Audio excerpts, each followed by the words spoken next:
As an aircraft owner, you should conduct a thorough general engine inspection whenever possible.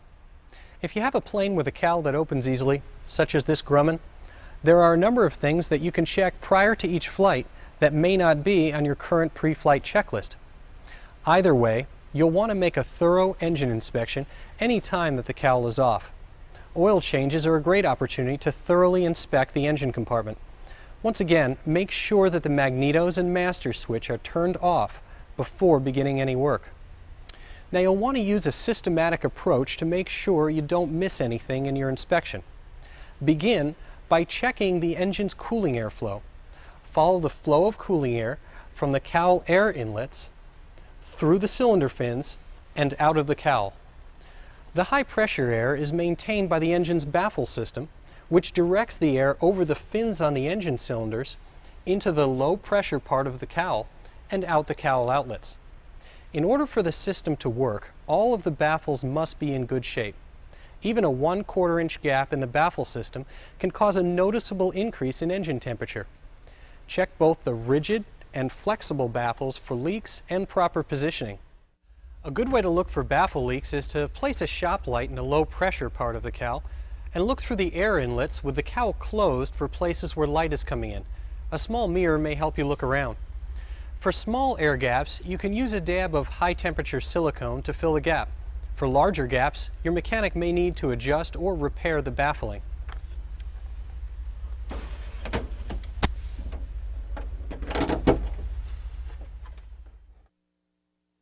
Now we remove the cowl according to the maintenance manual in order to see things better inside the engine compartment.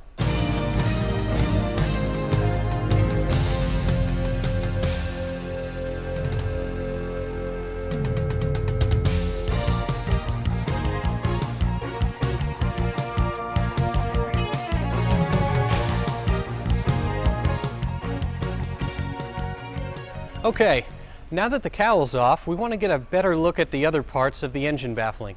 Make sure everything's secure and doesn't have any obvious air gaps. The next system we'll examine is the fuel system.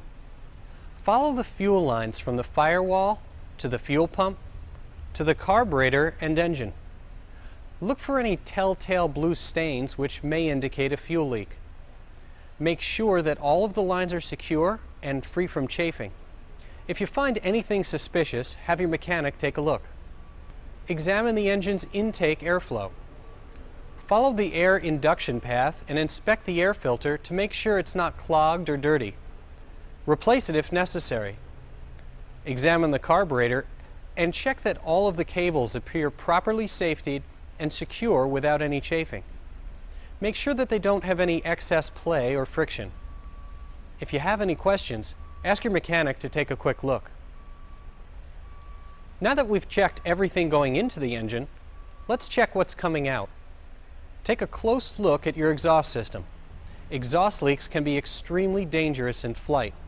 There have been countless accidents caused by carbon monoxide poisoning. This is usually caused by exhaust leaks in the muffler that can let carbon monoxide seep into the aircraft's heating system through the muffler shroud. Now, the muffler and shroud should be inspected at every annual. While we can't legally disassemble the shroud for inspection, we can examine the overall exhaust system for any telltale signs of leaks. Check every joint in the system for gray or brown dusty marks, especially around exhaust clamps and joints. These are signs of exhaust leaks and should be sealed by your mechanic to eliminate exhaust gases in the engine compartment. You also want to check the firewall to make sure that all hoses, cables, and fittings are sealed where they pass through to the cabin. This protects the cabin from exhaust gases that may be present in the engine compartment. If you need to reseal any of these areas, make sure that you use the proper sealant. Most aircraft use a special sealant known as CS1900 for firewall pass-throughs. And don't forget that you should always have a carbon monoxide detector in the cabin, just in case. Next, check the oil system.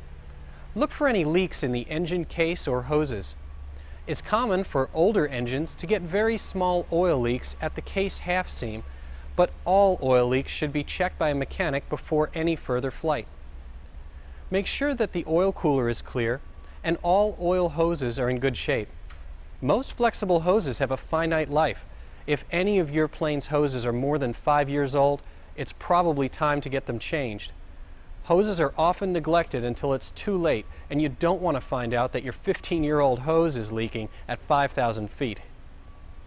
Finally, let's check the electrical system. Visually inspect the battery box for signs of leakage, and look throughout the engine compartment to make sure that all wires are secure and free from chafing. Check the alternator belt for signs of cracking, and make sure that the tension is good. You should conduct your first inspection with the help of your mechanic. He or she can help you learn what is normal and what isn't. With all of these inspections, the most important thing you can do is learn to spot things that seem out of the ordinary, so that you can seek expert advice and identify safety issues early on.